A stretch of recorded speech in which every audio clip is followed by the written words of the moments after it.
How's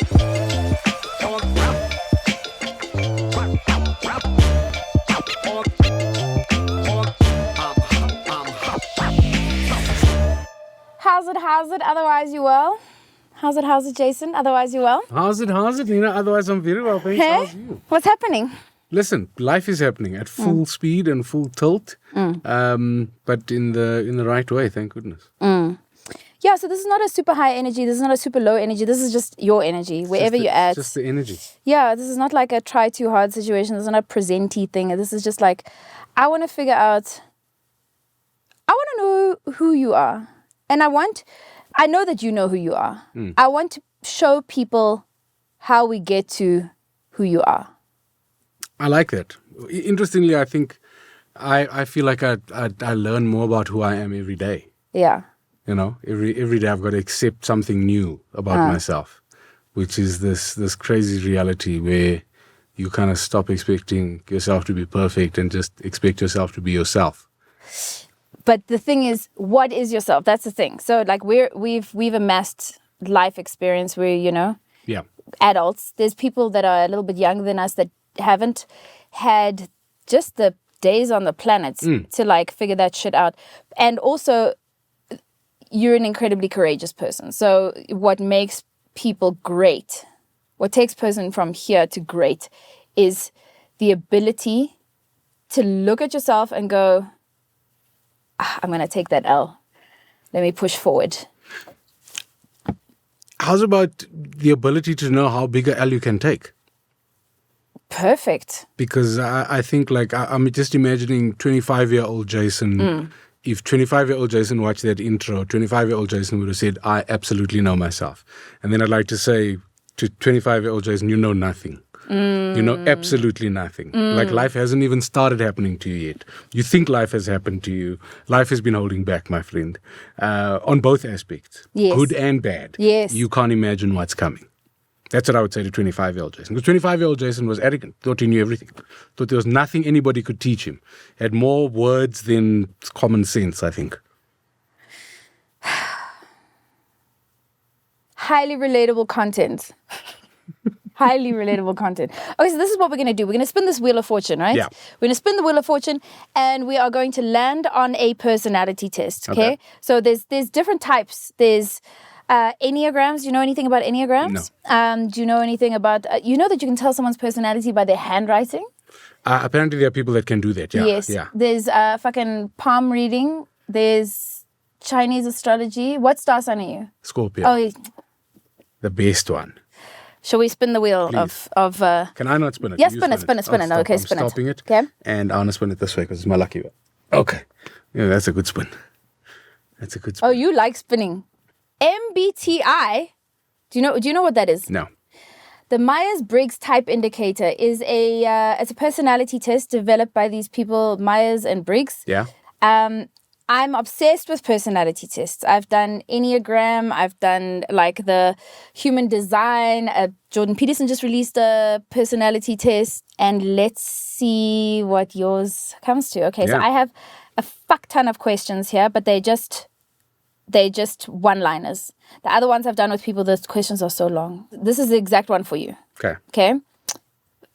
You must either agree or disagree. Strongly agree or strongly disagree, and there's levels. Okay. So, yeah, for 3 that way, center.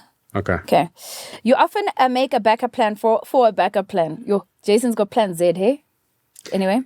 So... but in the set, yes, but also not. So 10 years ago... Yes. Backup plan. Yes. And then... all of a sudden you start trusting experience and you go, I'm going to make the best plan. And if this plan doesn't work, I'll know what to do. So I don't know how to answer that. Okay, so contingency, but actually, you know what? Yes, because I trust myself to solve. Yes, you're so right. I trust myself to solve. So I trust myself to make the decision and be decisive, which I think is one of the best qualities you can have as a human. Be decisive rather than need to be right or wrong, but make a clear decision and then be able to back yourself up. Whichever way, if it goes well or wrong, be able to back yourself up and fix. And I stand by myself. You often so go for the middle for that other the one. Middle. Yeah. Backup plan, middle. Okay. Because sharp. neither here nor there. Sharp. You usually stay calm even under a lot of pressure. especially under pressure. I think I'm the least calm when there's no pressure. That's when the anxiety creeps in. But under pressure, I'm going to dollar. Yeah, I mean, that's a special skill, I mean, like, Gilly was saying, this was before the pandemic, she's like, if there's ever an apocalypse or like, something that threatens the state of the world, I'll strap myself to your back, Nina Hastie. You're going to survive. Yeah. You're going to survive. But I also think that people that have seen the dark side, people that have lost everything, people that have been to the brink of trauma and experienced lots of trauma, I think it helps a bit. But, I mean, comment below if I'm wrong. Jason, at social events, you rarely try to introduce yourself to new people and mostly talk to the ones you already know. Ooh. This is a difficult one because you and I at social events, it's changed. It's different. So I rarely try to introduce myself to anybody, but and it's also very arrogant. We are walking in a room and it's almost like, I mean, guys, you know who I am. I don't want to come around and say that it's the most arrogant thing, but it's one of those things that becomes a thing because when you walk into rooms and people know you, then you just, You know what happened to me last night? Tell me. I went to this event and I had my lenses in. Yeah. I had a pink wig on. You were in disguise, basically. And I think no one knew who I was. And then I felt what it felt like to not be recognized in a room. And I was like, oh, this is the privilege that I enjoy. People acknowledge me immediately in the space. And I was like, oh, this is horrible. I don't like this. So for me, a big part of, I think, settling into the career path is accepting that you enjoy the attention. Because I think that we come from environments that curse you for, like, in my culture, you're an attention seeker, you want the attention, you always want the spotlight. Stop acting. 100%. And then I had to just get to a point where I realized that I actually love the attention. Actually, that's why stage is my favorite, because I'm the only one allowed to talk. So at the moment, if I get to an event and nobody knows me, what peace, what joy. So the extreme, absolutely, I do not try to introduce myself. So extremely agree. I don't try to introduce myself, right? Got you, yeah. Yeah. Yes. Okay, cool. You prefer to completely finish one project before starting another? Again, with age, I wasn't always that guy. Yeah. That's just a lesson that experience has taught me. So, am I naturally that person? No, I want to execute all my ideas at the same time. But then you have that realization that if you only have 10 coins and you have 10 tasks and you're only building them, then it's only one level up. Whereas if you just focused on the things that you should do and be single-minded and be focused, then you can put all your coins and build taller buildings instead of, now you're just building a semi-detached. Now you don't even have a view. We've got the same therapist, so we use similar metaphors sometimes. Yeah. Also, or we'll use a car metaphor a lot of the time. That's most of the time. You prefer to completely finish, so disagree? You agree? Finish. Agree. But not strongly. You can put the one down. No, strongly is fine. Strongly is fine. You are very sentimental. Oh, this is interesting. Again. Yeah. So, very sentimental, yes, but experience has taught me what to give my energy to and what to give power. Because I think sometimes, we create sentiment around things that are not of value. So I want to say yes, I am sentimental. Interesting. You like to use organizing tools like schedules and lists. I like to use organizing people. I was about to say. Yeah. And do you know, it is so, what you do, you think is easy. It is so fucking hard. It comes so naturally to you. So I've always been a very good delegator. And I delegate well because I don't think I can do everything as well as everybody else. I've become very clear on what I'm good at. So then I only want to do what I'm good at. So in my life at the moment, I don't own a computer. Jason Goliath does not own a computer.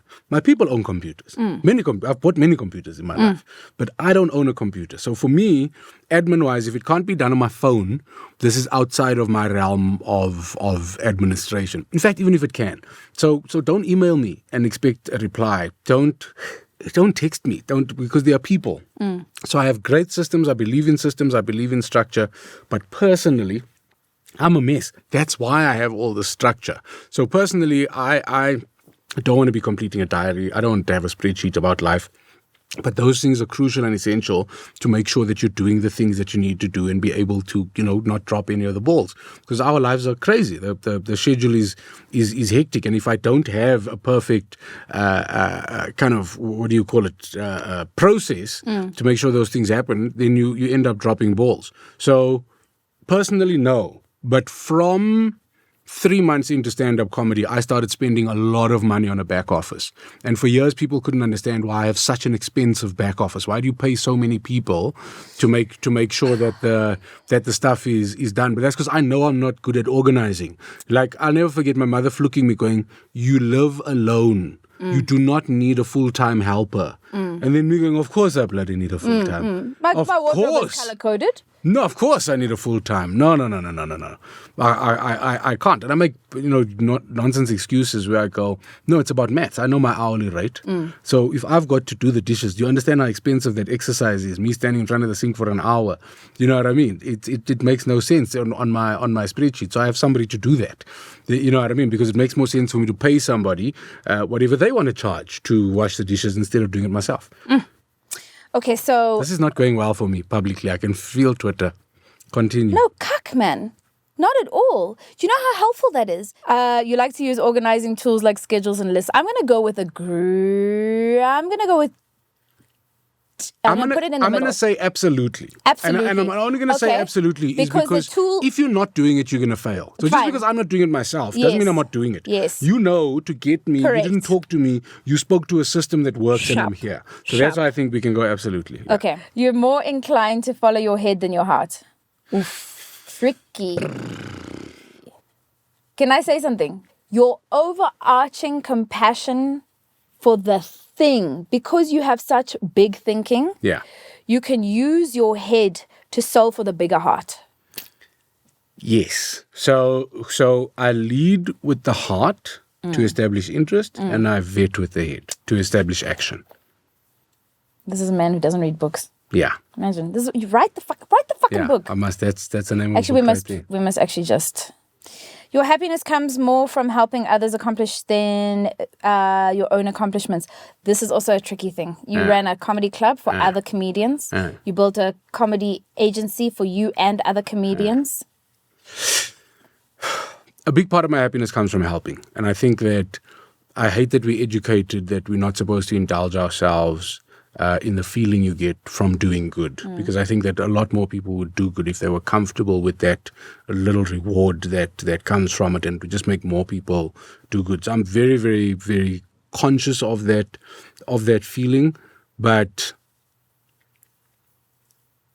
me winning, so let's just say we've got a one-man run coming up and I've had a whole team working their knuckles off on making this thing happen. And then when I go on, everybody set everything up. And when I go on, I deliver beyond their expectations. Nothing makes me feel better because now we're all winning, but I also scored the goals. Yeah, staring. I don't know how to answer that. Ask the question again. I'm busy looking at it. Your happiness comes more from helping others accomplish things than your own accomplishments. I'm gonna go to extremely yes. That's the truth. Yeah, you're so if I just look at my whole life. Yeah, I was about to say you're making everyone win all the time, Jason. But that's also the abundance in which we live, and also I can relate to that 100%. Let me help you shine. You know, like that's you find it easy to empathize with a person whose experiences are very different from yours. Yes, and I think even more so since I've gotten married. I think marriage has opened me more up to, walking in somebody else's shoes and trying to empathize and trying to fully understand before I react and expect, because marriage is compromise and people say all of those things, but until you get married, you don't actually understand the extent that you're going to have to compromise. And you also don't understand that something that you're doing from a good space can make somebody else feel a thing that you can't explain. So you've got to put yourself in their shoes. You've got to understand why they're feeling the way they're feeling, what they're feeling. I'm never getting married. This shit sounds terrible. It's marriage is without doubt the most difficult thing I've ever done and the most rewarding thing I've ever done. Without a doubt. And I say that because don't just get married willy-nilly. Marriage is near impossible even with the right person. And the chances of you finding the right person are low. That's how hard marriage is. You know what I mean? You avoid making phone calls. Disagree. Agree. So yes. Oh, you only make the phone calls you want to make. Yeah, I make the ones that I want to make, and I'm in this new, terribly selfish way. It's horrible. I'm not proud of this at all. But what I hate about cell phones is cell phones have allowed people to pull me into whatever energy they're in the mood for. So now you having a thing, I'm having a thing. Now you want to phone me, and I must leave whatever I'm feeling and be emotionally available for whatever you're feeling. Yeah. So then this move happens a lot in my life, where I'm going to call you when I'm ready to engage with that energy. For now, I'm in this energy. I'm in this energy, and I wanna stay here. And there are many fail safes. So if you really need me, you're gonna send me a text. You know what I mean? If you phoned me and you haven't sent me a text, it's not that urgent. You just wanted to chat. Yeah. And I wasn't in the mood for that energy. Yeah. So to all my friends that are realizing this is why I don't answer your calls, and it's not that I'm actually so busy, I'm sorry. But you phone me with the wrong energy sometimes. Okay, let's just push through. No more. Let's just answers. Okay. In your social circle, you are often the one who contacts your friends and initiates activities. Yeah, I disagree. If your plans are interrupted, your top priority is to get back on track as soon as possible. Absolutely. You are still bothered by mistakes that you made a long time ago. Not anymore. You rarely contemplate the reasons for human existence or the meaning of life. I want to be in the middle of the road there. Your emotions control you more than you control them. I think like everybody, I've got good days and bad days. I have 100% better grip on my emotions today than I did, say, 12 years ago before starting comedy. To the point that it scares even me, because now I can use my emotions as a weapon, and I can decide which one I want to pull out to match the one that you're pulling out. So you want to get loud and angry, then you will see passive aggression like you have never experienced in your life. So much better now. Much better now. So the second, what is it? Your emotions control you more than you control them. So the second, no. The second, no. Okay. Not the absolute no, the second. Okay.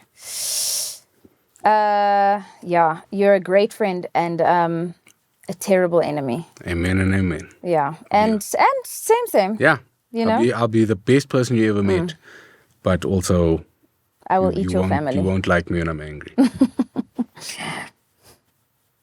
You take great care not to make people look bad, even when it is completely their fault. 100%. Your personal work style is closer to spontaneous bursts of energy than organized and consistent efforts. On stage, 100%. I'd say yes. I don't prepare. That's correct. I try and prep, but I go on and do a show for you and us. The show is only ours. It won't happen again. Yeah, I agree. When someone thinks highly of you, you wonder how long it will take for them to feel disappointed in you. No. You would love a job that requires you to work alone most of the time. I feel like we've answered that. So yes. Because, comedy, you go on stage alone. You believe that pondering abstract philosophical questions is a waste of time? Pondering abstract philosophical questions is not a waste of time. Depending on who you're pondering with. Well, true. But it depends on who you... I don't ponder with people whose intellect I don't respect. Fair. Yeah. So it's not a waste of time. Yeah. And I think especially in the world that we're in, and I speak a lot of that emotional stuff on stage, that stuff is fodder for my content. I love that word, fodder. You feel more drawn to places with busy, bustling atmospheres than quiet, intimate places? Again, that's changed. So comedy, because our work is busy, I crave quiet. So now I don't want to go to a city on holiday. I want to go to an island. An island is my vibe. Keep New York. Take me to the Maldives. Take me back to the beach. Come on. You know at first glance how someone is feeling. 100%. I think I'm freakily good at that. Yeah, that's literally your job as a comedian. Yeah. It's literally read the room. That's your fucking job. Absolutely. And you are outstanding at that. Yeah, okay. Are we done? Yeah. Oh, shit. Okay. Shit. Tell me, am I a psychopath? Somebody once called me a sociopath. Somebody once called me a sociopath. Yeah. Was it me? People. No, it is Alfred again. Sorry, Alf. This is not what I would have thought, okay? Yeah. So there's a name for it, but I'm going to tell you what it is. It's ISFJ-A. ISFJ-A. Okay. Which is a defender. Now, defenders are very dedicated and warm protectors, always ready to defend their loved ones. Interesting. Okay, so your mind, so the one part, right? The mind is 71% introverted. Introverted individuals tend to prefer fewer yet deep and meaningful social interactions and often feel drawn to calmer environments. You are 70% observant versus intuitive. So observant individuals are pragmatic and down to earth. They tend to have strong focus on what is happening and very likely to happen. So that's your energy. Your nature is 66% feeling, 34% thinking. So feeling individuals value emotional expression and sensitivity. They place a lot of importance on empathy, social harmony, and cooperation. Fair. Tactics. 57% judging, 43% prospecting.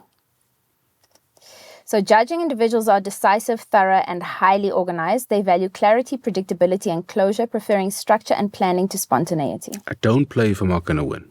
I love that. Identity. 85% assertive, 15% turbulent. So assertive individuals are self-assured, even-tempered, and resistant to stress. They refuse to worry too much and tend to be self-confident when striving to achieve their goals. So the defender personality, love only grows by sharing. You can only have more for yourself by giving it away to others. This is a capable, can-do personality with a wealth of versatile gifts. Though sensitive and caring, defenders also have excellent analytical abilities and an eye for detail. And despite their reserve, they tend to have a well-developed people skills and robust social relationships. Defenders are truly more than the sum of their parts, and their varied strengths shine in even the most ordinary aspects of their lives. Defenders are true altruists, meeting kindness with kindness in excess and engaging with the work and people they believe in with enthusiasm and generosity. I couldn't say that better. The gift of loyalty. Among defenders' most distinctive traits is loyalty. Rare is the defender who allows a friendship or relationship to fade away from lack of effort. Instead, they invest a great deal of energy into maintaining strong connections with their loved ones, and not just by sending "how you doing" texts. People with this personality type are known for dropping everything and lending a hand whenever a friend or family member is going through a hard time. Defenders tend to feel most energized and effective when they're showing up for someone who needs their help. Defenders' sense of loyalty doesn't stop with their nearest and dearest. It often extends to their communities, their employers, and even family traditions. How many people on Jason's birthday post, "He's like a brother to me"? Because you're like a brother to a lot of people. Thank you, Kaz. But the intensity of their commitment and desire to serve can have its downsides. Other people may take advantage of defenders' helpful, hardworking nature, leaving them feeling burdened out and overworked. And defenders may feel guilty or stressed when they contemplate changes. My ear just popped. Even necessary changes to themselves, their relationships, or the way they've done things in the past. Okay, it's almost done. This part, the highest of standards. For defenders, good enough is rarely good enough. People with this personality type can be highly meticulous to the point of perfectionism. They take their responsibilities personally, consistently going above and beyond and doing everything that they can to exceed others' expectations. The burning need to be the best I could be. I only added I could be recently. It used to just be the burning need to be the best. And then you kind of go, yeah, but that's so subjective and just opens you up to so much vulnerability. So now I have to just answer the question, was I the best that I could have been? And that just takes in all the factors. So was I the best on that day? Considering everything that I was going through, considering the mood I woke up in, considering the energy I carried into that day, did I leave something at home? Did I give them everything I had? Every time. Every time. Every time. It's a weird thing. It's like I hate when I hear somebody talk about greatness and then they talk about, tomorrow. No. Yeah. No. You want to be great? Every time. Give your best. Every time. I'm not saying you must be that A+ every time, but I'm saying you must have nothing left whenever you leave. Whenever you leave, every single time, otherwise forget about it. So, I know there's 6 of you wondering why I took all your jobs. It's because you didn't give everything every time. I give everything every single time. It is what it is. Is it this one that you're embargoed for and I'm not embargoed for? You think I didn't give my best? No. Those things is not up to us. I'm talking about on anything. I don't like doing stuff. I like to do nothing. But when I do something, whether it is make her a cup of tea. It's the best fucking cup of tea. That cup of tea, Gordon Ramsay, taste this bloody tea. That's how much effort I'm going to put into making that cup of tea. If I'm going to do something for you, so if I'm going to say yes, you're going to get 1,000,000%, or I'm going to say no. And you know what? That is the opposite of a people pleaser, and that's what it should be. Because I'm good at saying no. Yeah. And I say no all the time. That's amazing. But if I say yes, you're going to get 1,000,000%. You're going to get everything I have on that day. And I say that because we have different days. We have good days, bad days. And as long as I gave everything I had on that day, I'm happy. But what happens when the defender's efforts go unnoticed or unappreciated? While defenders tend to underplay their accomplishments, that doesn't mean that they don't enjoy recognition or that they're fine with being taken for granted. Unless they learn to stand up for themselves, defenders may find themselves quietly losing their enthusiasm and motivation, eventually becoming resentful towards the people who just don't seem to appreciate them. I mean, yes and no. I think that you prioritize yourself in order to be of value to the world. I like that thing felt fairly accurate, but it also felt fairly broad. Like, if you're saying nice things broadly, it's gonna sound right. You know what I mean? So I think that it's a bit broad, but I like it. I do like so I may not know exactly what gift, but my gift has always been words. And if there's somebody who knows what to say and what I need to hear and what I need to hear, either to get me over the line, to get me back behind the line, to pep me up, to bring me down, the ability to look at somebody's life and figure out what this person needs to hear right now is something that I think, yes, that it's, I don't know why, I don't know what it is, but I always seem to know what you're feeling, and I always seem to know what you need to hear. And often the sentence that will quiet the noise is the sentence that I have. How do you know how you are if you don't know who you are? And that's the whole ethos of this project. I mean, you've got to know who you are before you can start thinking that there's something wrong with you. There's also something wrong with all of us. Well, exactly. All of That's us. the thing. You've got to know who you are 100%. Before you even start adjusting anything else. And then my sentence used to be, how can you expect somebody to love you if you don't love you? And how can you tell me you love you where you don't know you? You know what I mean? And then I'm just like, no, because then you're in a toxic relationship. I had many friends that would fall in love before they know somebody, because I think it's possible to love someone before you know someone. And most of those relationships ended up terribly, because you didn't know the person. So you had, more infatuation than love maybe, but you didn't know them. Then the same applies for yourself. If you don't know and accept you, you can't tell me you love you. You can't tell me, if you don't know you and you don't accept you, then maybe you're infatuated with you. But don't tell me that you love you. Because if you love you, then you forgive yourself for the small stuff. You don't put pressure on yourself for the unnecessary stuff. And you put pressure on yourself for the stuff that you actually have to do.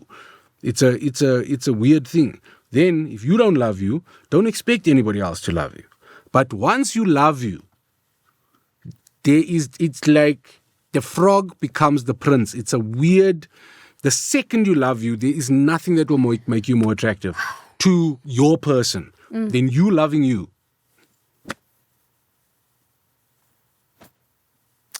I have nothing else to say. I think you've said everything that could possibly be said in this context right now. And we will revisit a conversation and there will be more pearls of wisdom. I just want to say to whoever's like listening, you are so important. And if that sentence didn't resonate with you, or you feel like, I'm not important, there are other people more important, then just take some time and figure out what makes you important. You are so important. We need you. And if you're not clear on why, then start figuring out why. Because you're important. It's not a negotiation. It's not a suggestion. You are important. And if you don't know why, just start figuring out why. Life is too short to not find your happiness. You're going to get caught up. You're going to get carried away. There's going to be debit orders, targets, emails. There's going to be things. Then you'll be 60 and you would have forgotten to find your happiness. So first, accept who you are, know who you are, and then figure out what this person actually likes. And thank you, Jason. Thank you. Are we? Because people are stew, right? Yeah.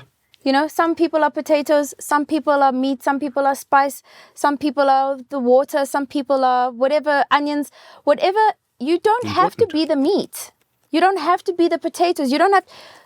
God. Every single ingredient is important. And that's exactly what you're saying. Just know what ingredient you are. And then be amazing at that. Yes. Then show up. Yes. So that's what I'm saying. Know what ingredient you are and go balls to the wall 110%. And if you're not going to do that, then keep quiet. Don't complain. If you're not going to give everything, then just shh and enjoy the mediocrity. Some people like mediocrity. I don't. Bye, guys. Thanks so much. Subscribe, like, share, do all the things. Jason's social media handles are over here or over there. We are somewhere in the mix.